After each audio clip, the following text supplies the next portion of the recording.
Good morning. What's up? I am going live today as promised, and I'll be starting the discussion at 8 a.m. Central Time. So that's 9 a.m. for my friends in New York. So in about 2 minutes we'll begin, but I just wanted to open the live early so that anyone who wanted to hop in would have the opportunity before we got started. So we'll just hang out for a minute. Good morning. Another beautiful day here in Louisiana. I'm going to talk about for sale by owner versus realtor today. Interesting topic. Interesting topic. If you post about that on Facebook or any other sort of social site, you can get a lot of opinions.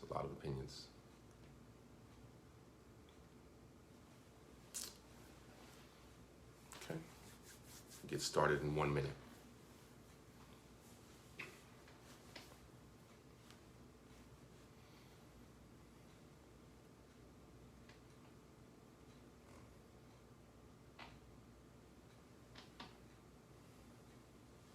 I hope everyone else is doing well. Hope everyone's ready to have a great day, productive. Hope everyone's energy level is high this morning and they're going to accomplish all their goals today.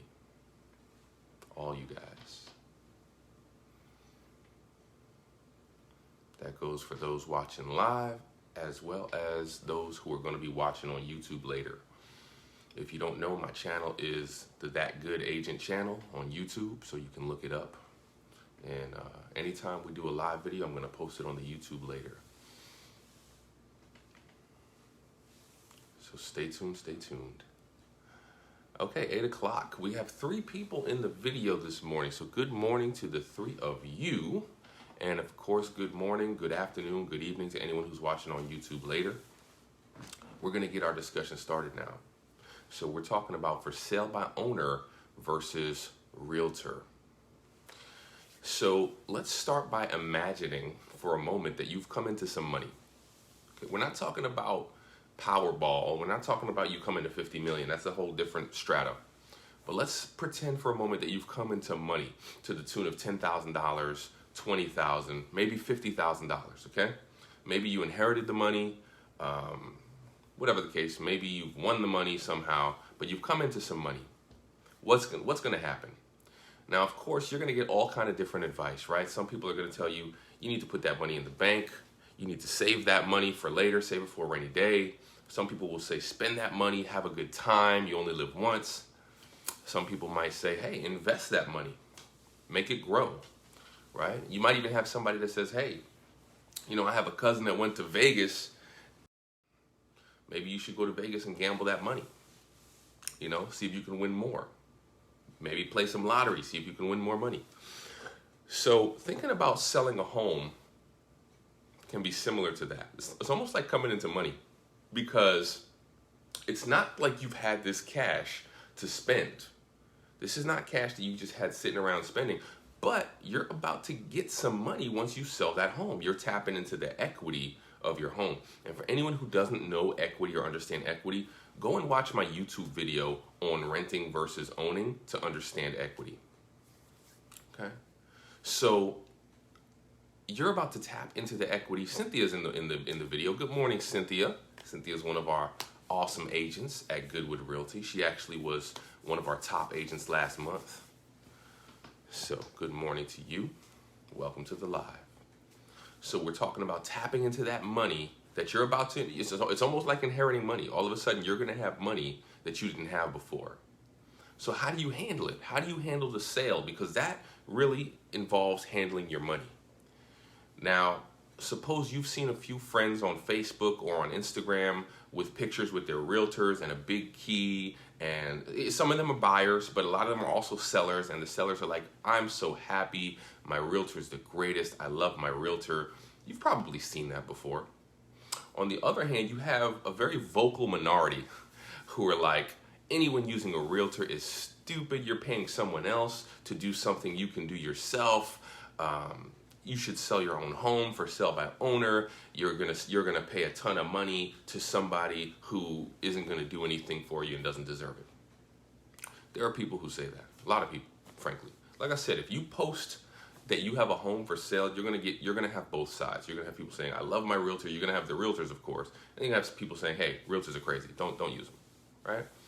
You've seen the statistics online showing that realtors tend to get more for homes as opposed to for sale by owners, right? But you're also looking at the numbers and you're saying, whoa, 6% of a house, 5 or 6%, right? Depending on the realtor, depending on where you are. But let's just use 5 to 6% as a standard. Okay, well, I've got a $200,000 house to sell. That's $10,000 to $12,000. It's big time money, right? That's a hefty price to pay. Feels like it, at least. So who's right? What's the right move to make? Should you go on your own, or should you go ahead and spend that money on the real estate agent, right? Well, let's start with the fact that the agent is going to charge you, right? Because we want to give a fair fight here to the for sale by owner. And of course, look, you know me, I advocate for real estate agents. I've been a real estate agent for many years.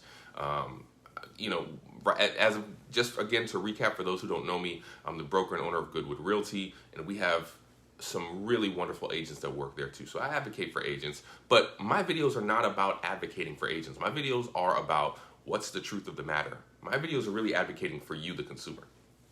So we're going to start with the fact an agent charges, like I mentioned, 5 to 6% for the home, for selling a home, right? So there's one obvious advantage to for sale by owner, is you're not paying the commission. That's the advantage. That's it. There's really not that many other advantages. I mean, you could say you're in control of the situation, but really, if you hire an agent, you may or may not know this, but one of the duties that an agent has when they get their license, this is law. This isn't just like, oh, we promise. This is law, is obedience. That's one of the, it's called a fiduciary duty of someone who's licensed.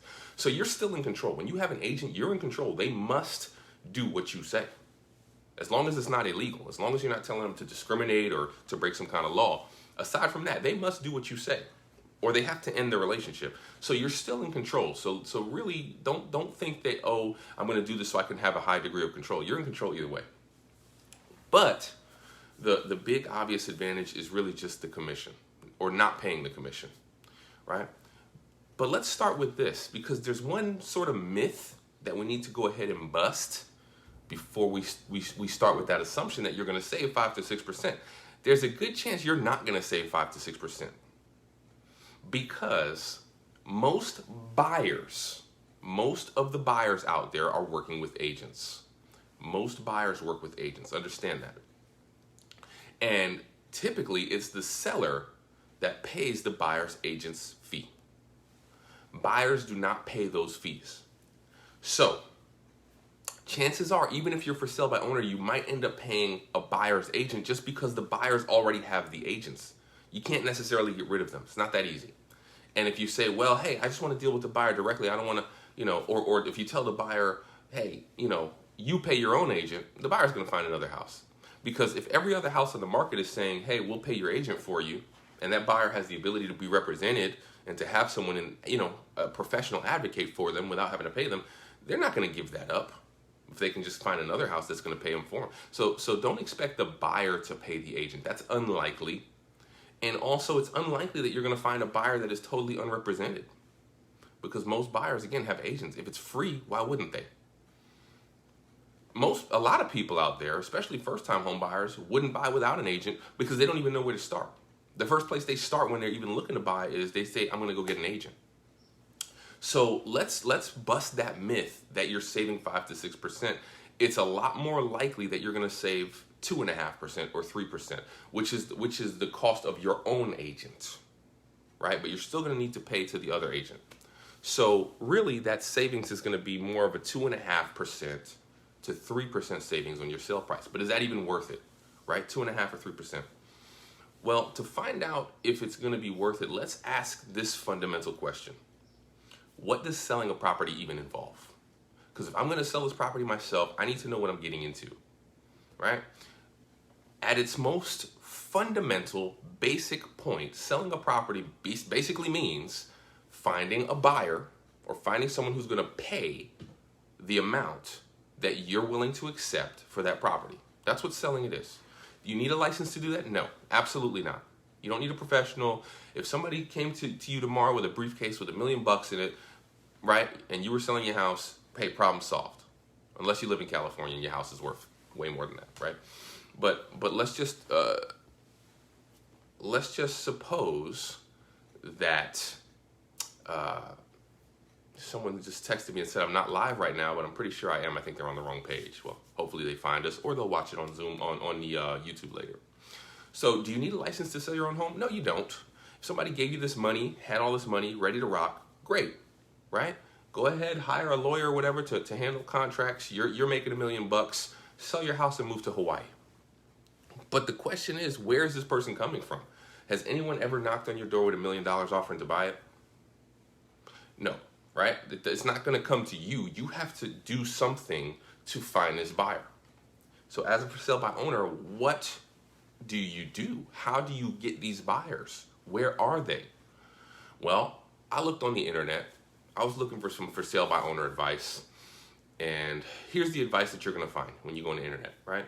It says, get a for sale sign, print some flyers, use the internet marketing, Zillow, etc.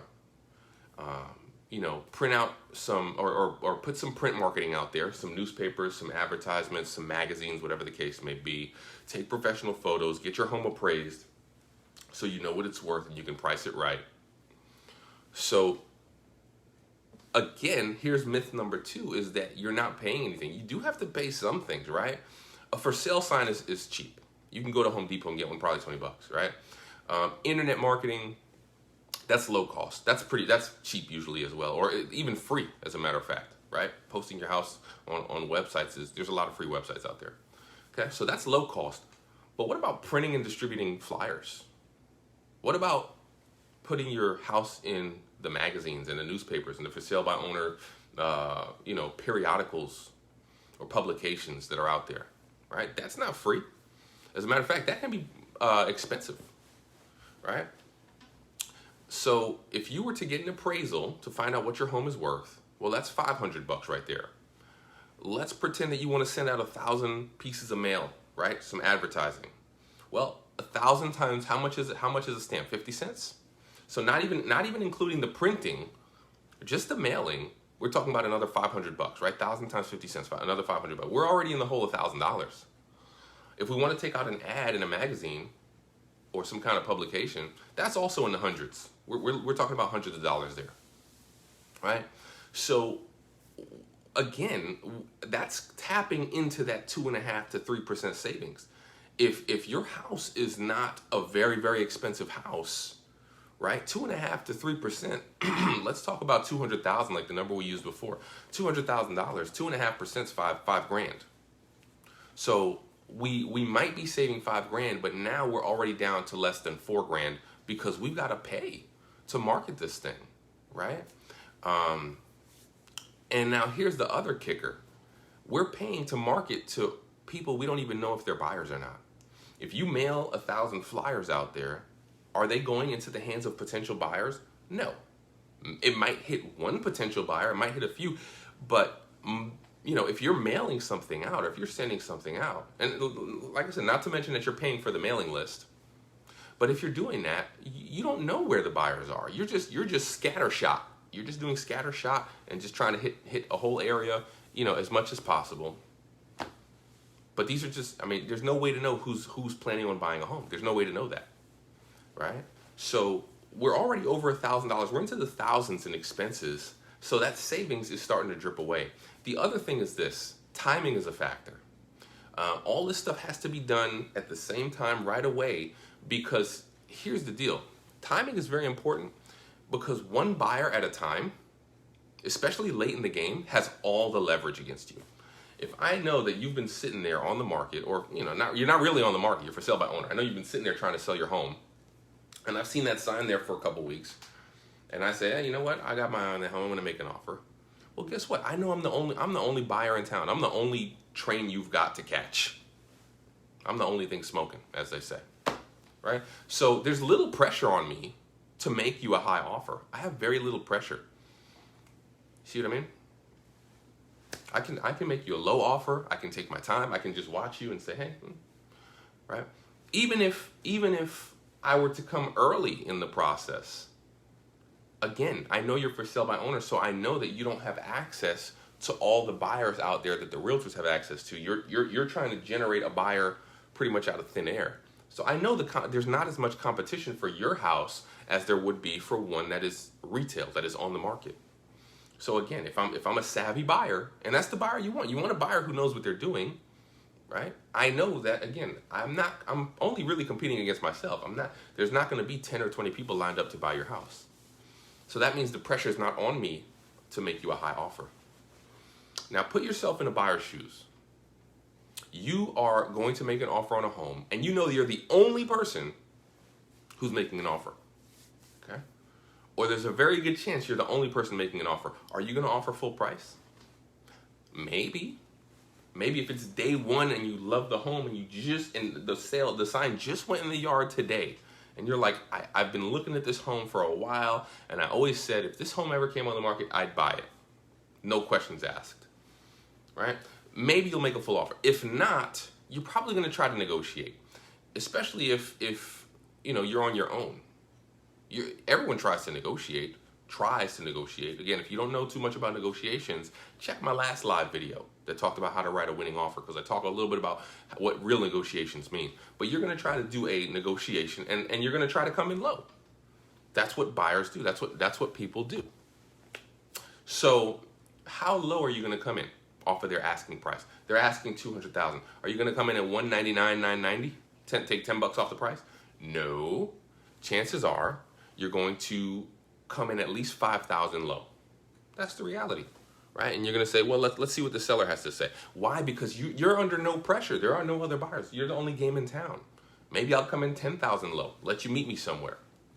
So if you are now having to negotiate your property's price, that 4,000 savings that we're now at, or less than 4, it's shrinking. It's shrinking down a little bit. So that money is starting to slip away. The best case scenario for you as a for sale by owner is to have multiple offers on day one. Now, if you can accomplish that without giving away your house, without underpricing it, then guess what? You win. For sale by owner wins. That's how you save money as for sale by owner. If you can sell your own house for its value very quickly for full price without giving it away, you win. You have saved money, and congratulations to you. And there are people that have done that. You can save money as a for sale by owner. But I mentioned without giving it away, right? Because one thing we don't want to do is we don't want to get caught in the trap of, I am so determined to sell this house by myself that I will not hire anyone, no matter what I have to do. No matter what it takes, I'm going to do this by myself. Because here's what it's going to take. Dropping the price. That's what it takes to sell a house. If you cannot sell that house for what you're asking, your price has to come down. That's really the only answer. What are you going to do? Build it bigger? There's not much more you can do. Pick it up and move it to a nicer neighborhood? Can't do that. All you can do is take the price down. So when the price comes down to a certain point, you're pretty much giving it away for less than what it's worth, right? And anyone can do that. You don't need an agent to give away your home. You can give away your own home. As an example, any house out there, you pick any house in the world, or let's not say the world, right? Let's say any house in Baton Rouge, which is where I'm located. Take any house, and someone says they're going to sell it to you for 1 penny. Would you buy it? Yeah, of course, right? I mean, take the penny out your wallet. Here it goes. What if they say, I'm going to sell it to you for $1? Same thing. Here you go. $10, $5? Absolutely. $100? Sure, I'll go. Let me run to the ATM. $1,000? Would you buy a house for $1,000? Yeah, probably. If you have access to $1,000, yeah, you're going to say, you know what? It's a house. I'm going to get it for $1,000. Now, I say that's an extreme example, but I say that to illustrate that anyone can give a house away. If you're going to give it away or sell it for super cheap or under its value, you're going to find buyers. That's not really that hard that's not a great talent. That's not a great skill to find someone. I could find anyone. A person who's in the street would give me a couple of bucks for a house. That's not skill. So let's represent the asking price or the sale price as a percentage of value, right? If you're selling your home for its full value using a real estate agent, because that's the whole idea. If you're using a real estate agent, you want to get the value for your home, right? And you should. And let's just pretend that you're paying a 5 or 6% commission. So you're really ending up in your pocket with 94% of the value of that home, or somewhere close to that, somewhere in that 94% mark, right? Why? Why does a realtor get you the home's value? Good morning, Ishina. Welcome to the video. Another one of our awesome agents at Goodwood Realty. Another one of our top agents for the month of June, along with Cynthia. So why does a real estate agent get you the actual value or close to the actual value of the property? Because they have access to the buyers. Where are the buyers? We just mentioned the buyers are working with real estate agents. As a matter of fact, I had someone reach out to me just last night, and say, hey, look, I'm interested in buying a home. Where do I begin? This is how most buyers start. They start by calling a real estate agent and say, what do I do? And so the real estate agent is helping them walk through the process of becoming pre-approved or becoming ready and willing and able to buy, and getting them to the point where they're ready to make an offer on something and can follow through with that offer. So the buyers are there with the agents. So if you have an agent, that agent has access to the rest of the agents, which means they have access to all the buyers, real buyers, not just people driving around calling signs and, throwing ridiculous numbers at you. Not people who don't have any money. Real buyers who are actually ready to buy. That's the main benefit of hiring an agent, is you have access to the buyers. Remember, before, when you were sending out mailers on your own, you don't know where the buyers are. You're just sending out mailers scattershot throughout the neighborhood. We don't know where these mailers are landing. Could those people be wanting to buy a house? Maybe, probably not, frankly. But when you're working with an agent, you have a direct pipeline to people who are actively looking and ready to buy homes. So that means that if there are buyers in the city, they are going to see your home. If there's someone looking in your neighborhood, they're going to see your home. They're not gonna overlook it. It's there. It's in the MLS. You are connected. And so that creates competition. That means that you're going to get the fastest possible offer and the most possible offers. Competition is good for price. Competition means you're going to get the most for that house. Okay? As a side note, creating competition is a good thing. So if you have a good price coupled with a strong agent and you're offering a good commission, guess what? People are going to be fighting to sell your home. People are going to be fighting to buy your home. Bidding wars. That means you're going to get a good amount for your home, maybe 100% of the value of that home. Right? So you got to think of commission as a tool that you can use to get as close to the value of your home as possible. Because let me tell you something, 94% is pretty good of the value of that home. It's very hard to get 100%. Like I said, you would have to have a buyer that has no agent. You have no agent. The buyer's willing to make you an offer at the highest price possible, and that's the only way that happens. That you're going to get 100%, right?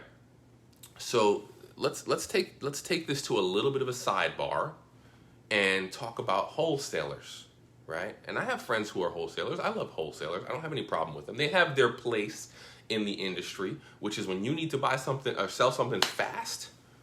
They're here to move quickly for you and get you closed in a week if need be. But here's the thing about wholesalers, right? And who are wholesalers? Wholesalers are when you drive around and see those signs that say, we buy houses cash, fast, cash, closing. You see those signs? You're looking at wholesalers, right? Wholesalers typically are the ones who find houses to bring to investors, okay? Now, is a wholesaler or an investor going to pay you 94% of the home's value? Unlikely. Right? That's retail price. When you're talking about 100% of the value of the home, that's retail price. Wholesale, by definition, is not retail. So a wholesaler is not paying you retail. They're probably going to want to pay you, what, maybe 60 cents on the dollar? 60% of what it's worth? If they're going to be super generous, maybe a little bit more than that. But again, you're not getting anywhere close to 94%. So you don't need a real estate agent if you're going to sell to a wholesaler or to an investor or someone who's going to be paying you less than what that house is worth. You don't need a realtor for that. Just call the number on the sign and take whatever offer they give you, right? You can find a buyer on your own if you're willing to give the value of the home away. So that's why I say don't get caught up in saying, well, I must sell this thing on my own. Because if you're not going to hit that 94% number or close to it, and you're not in a hurry, you don't need to sell yesterday, then chances are you're actually losing. You're going to come off losing. So the only way that for sale by owner actually wins on price, as I mentioned, is with an immediate buyer paying retail. And again, that means you've spent money too to advertise, right? Just to recap, we said that a savvy buyer knows there's not going to be that much competition. The home has less exposure, so they're probably not going to offer full price. Not only that, right? But here's another thing. That buyer, when you're doing for sale by owner, guess what they know? They know you're for sale by owner. They know you're not paying an agent. So why should they pay you retail? They say, well, you're saving money. How much are you saving? 6%? Well, let's knock off 3%. So remember, you weren't even really going to save 6% in the beginning anyway. Now, if they want to knock off some of that money that you're supposedly saving, there goes the savings anyway. So the bottom line is this. Is it possible for sale by owner to win? Yes, absolutely. But it's very hard. It's unlikely. That's why statistically, when you look at the statistics, and they're not hard to find, you go on Google and search the statistics right now if you want to. That's why statistically, using a realtor, the results will beat the for sale by owner results on average, even after you factor in the commission. And if the for sale by owner results do come out on top, if they're better, typically the savings are not as big as you might imagine. It's not going to be a 6% savings. It might be a 3% minus your expenses for advertising. So the lower your price range, the more likely it is you're going to lose doing for sale by owner, because the savings is not even that big, right? You're thinking 1 to 2% savings maybe. When it's all said and done, you have to pay a buyer's agent, you pay your expenses. You're not going to save 6%. You might be saving 1 or 2%, right? Let's multiply that by the average price in Louisiana. $190,000. That's the average price in Louisiana, right? $190,000. 2%. Let's say you save 2%. That's $3,800. Okay. So is it really worth the $3,800? $3,800 is not a small amount, but it's also maybe not as big as what we thought. It's not the $10,000 to $12,000 that you originally thought, is it? So the bottom line is there's nothing wrong with trying to do for sale by owner, but there is something wrong with being obsessed and saying, I'm going to sell this thing myself. I refuse to hire an agent. Absolutely not. No way, no chance, no how. Right? If you want to try, go ahead and try. Try to do for sale by owner. Try it for a reasonable amount of time. Give yourself a cutoff when you start. Say, look, let me try this thing for a week. If it doesn't work after a week, you know what? That means there's not going to be any competition for this house. I might find one buyer and he's going to have all the leverage in the situation. That's not the situation you want to put yourself in, trying to sell your home, right? So give yourself a cutoff time, or you're going to lose big. And you're going to be one of the statistics that show that for sale by owners end up losing. You don't want to be on that side of it. So don't lose money just on being stubborn or on having some sort of misguided principle that you don't want to pay someone, right? But just remember this. Even when you try for that week, it's going to cost you some money to try. So you are risking some money on your advertising and everything else, stuff that typically a realtor is going to pay for if you hire them, right? All that stuff we talked about, flyers marketing and photos and pricing the home out and all the other stuff, realtors pay for that out of their pocket. So you are risking that money doing the for sale by owner if you have to turn around and hire a realtor at the end of the day anyway. So is there any risk involved with hiring a realtor? Of course. There's always risk involved in anything you do, right? We talked about you're risking $3,800 on average. Average house, $190. If you could have saved that 2%, $3,800 you could have saved that now you're going to pay, right? But are you really losing the $3,800? Are you really losing? And that's, by the way, that's best case. That's absolute best case scenario, right? So are you really losing money, the $3,800? Or are you taking that $3,800 and actually paying for services? Because don't forget, it's not just about finding the buyer and getting the offer. That's a part of it. But hiring a professional also comes with staging, home preparation advice. It comes with pricing advice, so you don't have to pay an appraiser. It comes with documentation, legal, not legal advice, but following the legal protocols, right? Do you know what disclosures you need to give out? Is the contract, is it buttoned up nicely, or is it a really sloppy contract? Well, if you have someone that does this every day, you're gonna end up doing better with that stuff. Marketing, advertising. You're saving money because, again, the realtor's going to advertise out of their pocket. They're going to market out of their pocket. But you're also saving time. You don't have to go on your computer and look up, well, what ad can I put here, and who's going to design my ad, and how can I make this flyer, and who's going to do my flyer, and where am I going to find the addresses, and how am I going to get them shipped out here? All that takes time. You don't snap your fingers and send out marketing. So, you're saving money and you're saving time. You're also making use of their tech, their resources, right? You're also benefiting from their experience in troubleshooting. So somewhere along that process, if something doesn't go quite right, it's nice to have a professional to say, well, this is how we handle these situations. I've been in this situation many times before. This is how we handle it. I'll tell you, people even that have realtors, they freak out all the time. That's a part of our job. We got a sign in our office that says a realtor is, a full-time therapist that shows houses occasionally. And haha, that's funny, but it's true. I mean, people freak out even when they have an agent. So imagine going through the same situations that are causing people to freak out, but you have no help. You're just like, I don't know where to turn. I don't know what to do. Let me go on Google and see if some random weirdo on the internet has some advice for me that I can follow. That's your option. Let me call some friends who have no clue what they're doing and ask for their advice. So you get the experience, you get the troubleshooting, you get the coordination of showings of people going in and out of your house, right? Because again, you don't necessarily want to be present when people are in the house because, again, that doesn't show well. It doesn't help people to fall in love with a house when they've got some guy walking around saying, don't touch this, don't look at that, don't touch this. Hey, by the way, my name is whatever, Joe, and here's my backstory. People are trying to look at that. They're trying to buy your house. They're trying to shop, not meet you, right? But on the other hand, you don't want to be out of the house and let some perfect stranger in there who you don't know if they're qualified. So realtors handle all that stuff for you, all the coordination of the showings. They also have, like I mentioned before, the network of agents, the network of buyers, even a network of vendors. So quick example, I had a seller who said, look, I need to get my house on the market, but we've got 5 kids and it's going to be really hard for us to show, but we're going out of town next weekend in about 10 days. But, so we want to get our house on the market. We want to have the showings happen during that time before we get back. We're going to be going for 4 days. But we need to work on the house. We have work that needs to be done in the house. We got to spot paint and we have to hang up, replace these window screens and do this and that and the other. Well, yeah, if they could have done that all on their own, but they would have had to find people to do it. Of course, hiring a realtor, I was like, oh yeah, let me call my guy. Here you go. Done.